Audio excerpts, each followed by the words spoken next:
Today we are doing chapter number 1 from a grade 8 English NCERT book. The name of the chapter is How the Camel Got His Hump. यानी camel की जो back पर हम एक hump देखते हैं, जो कुबड़ देखते हैं, वो उस कैमल को कहाँ से मिला। तो चलिए हम इस चैप्टर को साथ में पढ़ना शुरू करते हैं। सबसे पहले इसमें हम बिफोर यू रीड सेक्शन को पढ़ेंगे, जैसे कि हमेशा एनसीईआरटी बुक में दिया होता है, जिसमें हमें थोड़ा सा चैप्टर का इंट्रोडक्शन दिया होता है। तो चलिए सबसे पहले हम वो रीड करते हैं साथ में, और उसका मतलब लाइन बाय लाइन हम हिंदी में भी समझते रहेंगे।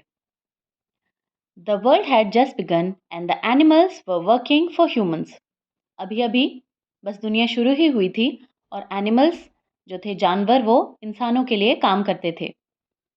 There was one lazy animal that did nothing and said nothing but humph. तो एक लेजी एनिमल था, यानी एक आलसी एनिमल था, वो कुछ नहीं करता था और कुछ नहीं कहता था। क्या कहता था? सिर्फ humph. Even the clever djinn was at his wits end. Even जो समझदार बहुत जिन था, वो भी एट इट विट्स एंड एक मुहावरा है इंग्लिश में, जिसको बोलते हैं जब आप बिल्कुल कुछ समझ ना पाओ, आपकी सोचने समझने की क्षमता मतलब आप ख़त्म हो चुकी है कि अब क्या करें। तो इवन वो भी ऐसा पजल हो गया था कि अब क्या करें, ये जो काम नहीं कर रहा है ऊँट उसके लिए। ठीक है, तो अब हम स्टोरी को पढ़ना शुरू करेंगे कि ये सारे पॉइंट्स हैं, ये कहाँ फिट होते हैं। ये जो हमें इंट्रोडक्शन दिया हुआ है, ये किस बारे में है पूरा। In the beginning, when the world was new and the animals were just beginning to work for man, there was a camel and he lived in the middle of a howling desert because he did not want to work. अब क्या है, शुरू शुरू में जब जो दुनिया थी वो बहुत नई थी और एनिमल्स ने अभी अभी इंसानों के लिए काम करना जो है वो शुरू किया था, तो एक डेजर्ट के बिल्कुल बीच में, यानी रेगिस्तान के बीच में एक कैमल बैठा रहता था। क्योंकि उसको काम करना पसंद नहीं था, तो वो डेजर्ट के बिल्कुल बीचों बीच में जाके बैठ जाता था। डेजर्ट के अगल बगल में तो आसपास के एरिया में काम होता रहता था कुछ ना कुछ, तो उसको पसंद नहीं था, तो डेजर्ट के बीचों बीच जाके वो बैठ जाता था। He ate sticks and thorns and prickles, and when anybody spoke to him, he said, "Hump, just hump, and no more." तो वो कुछ काम भी नहीं करता था और वो कुछ किसी से बात भी नहीं करता था। तो जब कोई भी उससे बात करने आता था, तो वो सिर्फ कहता था, "हम्प।" इससे आगे कुछ नहीं, इससे पीछे कुछ नहीं, बस वो एक शब्द ही बोलता था हमेशा, "हम्प।" चाहे उससे कुछ भी बात की गई हो, चाहे उससे कुछ भी पूछा गया हो, वो सिर्फ एक ही शब्द बोलेगा, "hump." Presently, the horse came to him on Monday morning with a saddle on his back and said, "Camel, oh camel, come out and trot like the rest of us." ठीक है, तो अब एक घोड़ा आता है उसके पास भागता हुआ। वो कहता है, "कैमल, ओ कैमल, हमारी तरह तुम भी भागो दौड़ो भाई, काम करो हमारी तरह।" तो वो कहता है ऐसे आके, और कौन सा दिन चल रहा है? मंडे की मॉर्निंग चल रही है ना, जब वो आता है और उससे कहता है। अब हमें पता है कि कैमल क्या कहेगा, वो तो सिर्फ एक ही शब्द कहता है जो हमें बहुत अच्छे से पता है। उसने कहा, "hump," said the camel, and the horse went away and told the man. ठीक है, तो उसने कहा हम्प, वो तो सिर्फ एक ही शब्द कहता है हम्प, वो किसी को सही से जवाब ही नहीं देता। तो अब उसने हम्प कहा, तो फिर ठीक है, जो हॉर्स था वो वापस चला गया और वो मैन के पास चला गया, आदमी के पास। Presently the dog came to him with a stick on his mouth and said,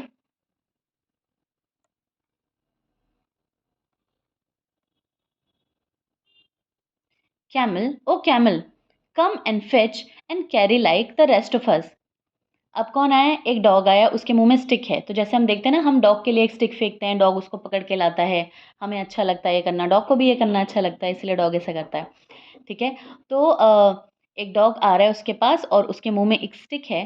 तो वो कहता है कि वो भी उससे आके कहता है, "कैमल, ओ कैमल, तुम क्या करो, तुम भी हमारी तरह कुछ ऐसे पकड़ के लाओ, तुम भी भागो दौड़ो, कुछ काम करो।" लेकिन कैमल क्या कहेगा? उसने कहा, "hump," said the camel, and the dog went away and told the man. ठीक है, तो अब डॉग भी चला गया और उसने भी जाके इंसान को बता दिया कि ये तो ऐसे कुछ भी नहीं बोल रहा है, सिर्फ हम्प बोल रहा है और ये कुछ काम नहीं कर रहा है। Presently the ox came to him with the yoke on his neck and said, "Camel, oh camel, come and प्लफ like the rest of us. अब क्या आता है, एक ऑक्स आता है, बैल। तो वो उसके पास आता है, तो वो कहता है कि कैमल ओ कैमल, तुम भी हमारी तरह क्या करो, हल चलाओ, है ना, प्लफ करो, तुम भी हमारी तरह हल चलाओ। तो फिर अब वो क्या कहेगा, हम सबको पता है। तो उसने क्या कहा, hump said the camel and the ox went away and told the man. तो अब ऑक्स क्या करेगा, वो भी ऑक्स भी जाता है वापस और जाके मैन को बता देता है कि ये तो क्या कह रहा है, सिर्फ हम्प कह रहा है और ये कुछ भी काम नहीं कर रहा है। At the end of the day, man called the horse and the dog and the ox and said, "They 303, I am very sorry for you." अब जब दिन का एंड होने लगता है तो जो इंसान है वो बुलाता है किस किस को, वो तीनों जो उसके पास गए थे। तो सबसे पहले कौन गए थे, हम याद करने की कोशिश करेंगे। सबसे पहले गया था हॉर्स, उसके बाद डॉग, उसके बाद ऑक्स। तो इन तीनों को वो बुलाता है आदमी, और बोलता है मुझे तुम लोगों के लिए बहुत बुरा लग रहा है, I am very sorry for you. But that humph thing in the desert can't work. अब वो उसका नाम भी नहीं ले रहा है ना, कि वो कैमल है। तो कह रहे वो हम्प थिंग, जो हम करने वाली एक चीज़ पड़ी है ना डेजर्ट के अंदर, वो काम नहीं कर सकती है, वो काम नहीं कर सकती। ठीक है, और he would have been here by now, अगर करती होती तो यहाँ पे अभी तक आ जाती ना, वो चीज़ उठ के काम कर लेती ना। So I am going to leave you him, so I am going to leave him alone and you must work double time to make up for him. तो मैं तुम्हें यहीं पर, मैं उसको तो वहीं छोड़ रहा हूँ, क्योंकि मुझे पता है वो काम नहीं करेगा। तो उसकी वजह से अब क्या होगा, तुम सबको तीनों को डबल काम करना पड़ेगा, क्योंकि भाई काम तो ख़त्म करना है ना। तो ऐसा करो, तुम लोग मिलके काम करो और उसका काम ख़त्म करो। That may that made the three very angry and they held a panchayat on the edge of the desert and the camel came chewing curd and laughed at them. ठीक है, अब इन्होंने क्या किया, जो एक डेजर्ट का एज है, किनारा है, वहाँ पे इन लोगों ने एक पंचायत ऑर्गेनाइज कर ली। ठीक है, और उस पंचायत में क्या होता है, बेसिकली सारे लोग इकट्ठा होते हैं, फिर कोई प्रॉब्लम होती है तो उसका हल तलाशते हैं, ये सब चीज़ें होती हैं पंचायत में। तो उन्होंने भी पंचायत रखी कि भाई ये काम नहीं कर रहा तो हम इसका काम क्यों करें। ऐसे करके इन्होंने एक मीटिंग टाइप समझ लीजिए, एक उन्होंने पंचायत रखी। ठीक है, अब यहाँ पे आया वो इस मीटिंग में, लेकिन सिर्फ क्या कह के चला गया, हम्प। और अपना ना कर्ड ऐसे चारा चबाता चबाता आया बिल्कुल मज़े से, और हम्प कह के वहाँ से वो चला जाता है। Went away again. Presently there came along the jinn who was in charge of all deserts, rolling in a cloud of dust. अब क्या है, वहाँ पर एक जिन आता है जो कि एक्चुअली इंचार्ज है, समझो आप हेड है, एक लीडर है ना, सारे डेजर्ट्स का, जितने भी सारे रेगिस्तान है उनका वो हेड है, उनका इंचार्ज है। तो अब क्या करता है, rolling in a cloud of dust. तो हमने जिनों को देखा है ना, वो कैसे आते हैं, ऐसे एक धूल के भंवर में ऐसे घूमते घूमते घूमते आते हैं और ऐसे सामने प्रकट हो जाते हैं, तो वो ऐसे ही आता है। Djinn of all deserts said the horse, is it right for anyone to be idle. तो वो कहता है कि जिन आप तो सारे डेजर्ट्स के राजा हो और इंचार्ज हो, तो ये आप ये हमें जवाब दो, ऐसा हॉर्स पूछ रहा है, ये जवाब दो, क्या ये सही है किसी के लिए भी कि वो खाली बैठा रहे, वो कुछ भी काम ना करे। Certainly certainly not said the Djinn. कहते बिल्कुल नहीं, बिल्कुल सही बात नहीं, कोई भी खाली बैठा रहे तो बिल्कुल ठीक नहीं है। Well said the horse, there is a thing in the middle of the desert with a long neck and long legs, and he hasn't done a stroke of work since Monday morning. He won't trot. अब क्या है, वो भी अब उसको camel नहीं कह रहे हैं, क्योंकि सब बहुत गुस्से में है उससे। तो कह रहे हैं एक चीज़ है, आपकी आपके डेजर्ट में ना, मिडल ऑफ द डेजर्ट में एक चीज़ पड़ी हुई है, जिसका जिसके लंबे लंबे लेग्स हैं और लंबी लंबी सी गर्दन है। तो वो चीज़ जो है ना, वो वहाँ पर पड़ी हुई है, समझो। वो चीज़ क्या है, उठ के काम नहीं करती कुछ भी, है ना, और ज़रा सा भी वो हिलती नहीं है। View, said the Jinn, whistling. That's my camel. What does he say about it? ठीक है, अरे वो कहता है अच्छा, वो जो चीज़ आप कह रहे हो वो तो मेरा ऊँट है, क्योंकि अब उसका ही पूरा रेगिस्तान है, तो जितने भी जानवर है समझो वो उसके हैं। तो कहता है वो तो मेरा कैमल है ना, मेरा ऊँट है। तो वो क्या कहता है काम ना करने के बारे में, he says hump and he won't प्लफ said the ox. है ना, अब ऑक्स का काम क्या है, वो तो हल जोतता था, है ना।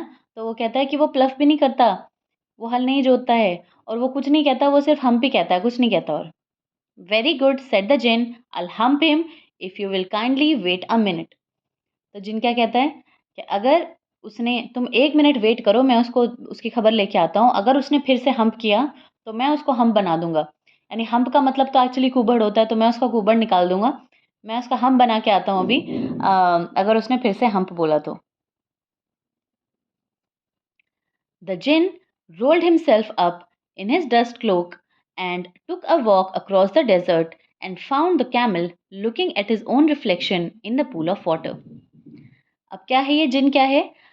ये इसने सारी जगह पे जो है वो समझो गश्त लगाई, उसने सारा जगह जाके चक्कर लगाया, सारे डेजर्ट्स में देखा, उसे फाइनली कैमल मिल गया।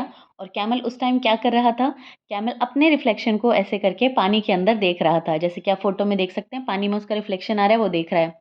My friend said the Jinn, what's this I hear of your doing nothing, no work? You're doing no work.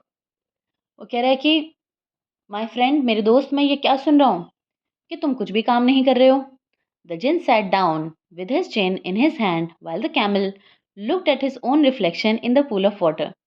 तो अब जिन बैठ गया है वहीं पे, उसने अपनी ऐसी चिन पे हाथ रखा हुआ है, तो ये एरिया हमारा चिन है, चिन पे ऐसे हाथ रख के जो है जिन वो बैठ गया है। और अभी तो कैमल ने उसको कुछ जवाब नहीं दिया है, वो अपने रिफ्लेक्शन को बस देखता जा रहा है।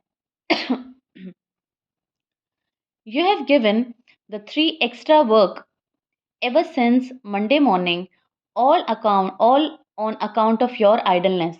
ये जो तुम बेकार बैठे हुए हो ना, अब ये जिन बात ये कह रहा है, तुम बेकार बैठे हुए हो, तुम्हारी वजह से क्या हो रहा है, इन 3 लोगों को एक्स्ट्रा काम मिल गया है, तुम्हें इस बात का कुछ अंदाजा है? And he went on thinking with his chin in his hand, और वो ऐसे करके फिर सोचता रहता है कि इसका क्या किया जाए, अपनी चिन को हाथ में लेके। हम्प सेड द कैमल, हमें तो पता है कि कैमल क्या कहेगा, उसने बोला hump. I should say that again if I were you, अगर मैं तुम्हारी जगह, ऐसा जिन कहता है कि मैं तुम्हारी जगह होता ना तो इस सिचुएशन में मैं हम्प तो कभी नहीं कहता। You might say it once too often, I want you to work, भाई तुम बार बार यही कहते रहते हो, मैंने सुना है, तुम चुपचाप जाके काम करना शुरू करो। And the camel said hump again, देखो कैमल की हिम्मत देखो, वो फिर से कहता है hump. But no sooner had he said it than he saw his back that he was so proud of, puffing up and puffing up into a great big hump.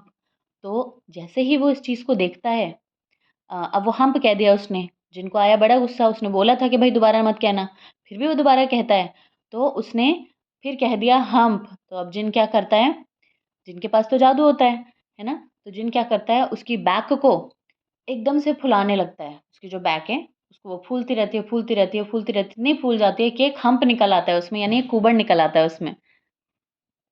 Do you see that, said the djinn, that's your very own humph that you have brought upon your very own self by not working. तो कह रहे हैं तुमने देखा ये तुम्हारे साथ क्या हुआ, ये हम्प तुम हम्प हम्प करके खुद ही तुमने हम्प को बुलाया है अपने पास, है ना। तो तुम्हारी वजह से, क्योंकि तुम कुछ भी काम नहीं करते हो, तुम्हें अब ये हम्प मिला है। क्या तुम ये देख पा रहे हो, तुम्हें अंदाजा है ये क्या है? Today is Thursday and you have done no work since Monday when the work began, now you are going to work. देखो आज थर्सडे हो गया है और तुमने मंडे से अभी तक कोई भी काम नहीं किया है, तुम सिर्फ खाली बैठे हुए हो। तो मैं चाहता हूँ कि अब तुम जाके काम करो। How can I, said the camel, with this hump on my back. अब देखो कैमल ने एक और बहाना ढूंढ लिया, कह रहा मैं कैसे काम कर सकता हूँ, एक हम्प को इतने बड़े अपनी बैक के ऊपर लेके, अपनी पीठ के ऊपर लेके मैं कैसे काम कर सकता हूँ, मैं तो काम नहीं कर सकता ऐसे, है ना, इतना बड़ा भारी हम्प लेके। That has a purpose, said the Djinn, कहता है इसका एक पर्पज है, इसका तो कोई काम है तुम्हारी बैक पे। सेड जिन ने ऐसा कहा, all because you miss those 3 days, you will be able to work now for 3 days without eating because you can live on your hump and you don't you ever say I never did anything for you. ठीक है, अब वो क्या कहता है कि ये जो तुम्हें मैंने कुबड़ दिया है, इसका तो एक बहुत इंपॉर्टेंट काम है। ये जो तुम्हारी पीठ पर कुबड़ रखा हुआ है, जो हम्प रखा हुआ है, ये तुम्हारी हेल्प करेगा कई कई दिन तक बिना खाना खाए काम करने के। तो कह रहे तुमने 3 दिन का काम तो ऑलरेडी मिस कर दिया है, तो इन 3 दिन तुम क्या करोगे, लगातार खूब काम करोगे और तुम्हें कुछ भी खाने की ज़रूरत नहीं पड़ेगी। तो वैसे भी साइंटिफिकली हमें पता है कि जो कैमल की बैक पे होता है, कुबड़ होता है, हम्प होता है, तो उसके अंदर क्या होता है, बहुत सारा अम, जो चर्बी समझो आप, वो स्टोर्ड होती है, तो वो उसको एनर्जी देती रहती है। ठीक है ना? तो जो फैट है वो जो इकट्ठा हुआ हुआ है उसके हम्प में, वो उसको एनर्जी देता रहता है काम करने के लिए, उसको कई दिन तक खाना खाने की भी ज़रूरत नहीं रहती है ना? तो तो वो कहता है कि जो 3 दिन तुमने गँवा दिए ना बिना काम किए, तो इससे तुम उन 3 दिनों का काम अब बिना खाए कर सकते हो। तो um, come out of the desert and go to the tree and behave. तो कहता है कि चलो डेज़र्ट से बाहर निकलो, उन तीनों के पास जाओ और अब की बार बिहेव करना, बिहेव योरसेल्फ कहते हैं ना हम, यानी कि अब तुम अच्छे से पेश आना, तमीज़ से पेश आना। And the camel went away to join the three. तो कैमल अब की बार तो चला गया तीनों के साथ काम करने के लिए। And from that day to this the camel always wears a hump. We call it hump not to hurt his sentiment, not to hurt his feelings. ठीक है, तो अब क्या है, उस दिन से आज तक क्या है, कैमल की बैक पे एक कुबड़ है। जैसे हम देखते हैं हमेशा कैमल की बैक पे कुबड़ होता है, तो हम उसे हम्प कह देते हैं। हम पी एच नहीं लगाते उसमें, क्योंकि भाई उसकी फीलिंग हर्ट ना हो। ठीक है, but he has never yet caught up with the 3 days that he missed at the beginning of the world. ठीक है, लेकिन आज तक उन 3 दिनों को वो पूरा नहीं कर पाया, उनका उसका काम वो कैच नहीं कर पाया है। जो उसने 3 दिन का काम छूट गया था ना उससे, तो वो लगा रहता है, लेकिन वो 3 दिन का काम अभी तक उसका जो है वो लेवल में नहीं आ पाता है। And he has never yet learn how to behave. और उसे वो कहता है ना, बिहेव योरसेल्फ, तो उसे आज तक भी बिहेव करना उसे फिर भी नहीं आया है। तो आज तक भी वो ऐसे ही दूसरों से बहुत अच्छे तरह से बात नहीं करता है। ठीक है, तो ये एक फ़िक्शनल स्टोरी है जिसमें हमें उस राइटर ने अपनी इमेजिनेशन लगाई है, हमें बताने की कोशिश की है कि सोचो किस तरह से कैमल को एक हम्प मिला होगा। तो एक जिन की कहानी आ गई इसके अंदर। फिर उन्होंने अ, उसको एक बहुत ही इंटरेस्टिंग तरीके से समझाने की हमें कोशिश की कि देखो वो काम नहीं कर रहा था, फिर वो सबको परेशान करता था, तो गुस्से में उसको हम्प मिल गया। तो आज तक उसको हम्प इसीलिए मिला हुआ है क्योंकि वो 3 दिन का काम कैच नहीं कर पाया जो दुनिया की शुरुआत में उसको मिला था, है ना? तो एक फ़िक्शनल स्टोरी है बट बहुत ही इंटरेस्टिंग स्टोरी है। I hope you all enjoyed watching this video and you enjoyed learning and you understood the chapter thoroughly. I hope आपको चैप्टर बहुत बहुत अच्छे से समझ में आया होगा। Please leave your comments about how you found the session. ठीक है, कमेंट बॉक्स में आप ज़रूर लिखें कि किस तरह का आपको ये सेशन लगा। अगर आपको इसके को इम्प्रूव करने के भी आपको सजेशंस हैं तो दे आर मोस्ट वेलकम, आप लिख सकते हैं। Again hit the like button if you like the session today. Also अपने दोस्तों के साथ आप शेयर कर सकते हैं जिनको ये हेल्पफुल लग सकता है। साथ ही में please subscribe to this channel so that अगली बार जब भी कोई वीडियो आए तो आपके पास अ, खुद ही खुद उसकी नोटिफिकेशन पहुंच जाए, आप उसको बहुत ईजिली एक्सेस करना कर सकें बिना किसी सर्च के। So thank you so much again for watching. I see you in the next class. Thank you.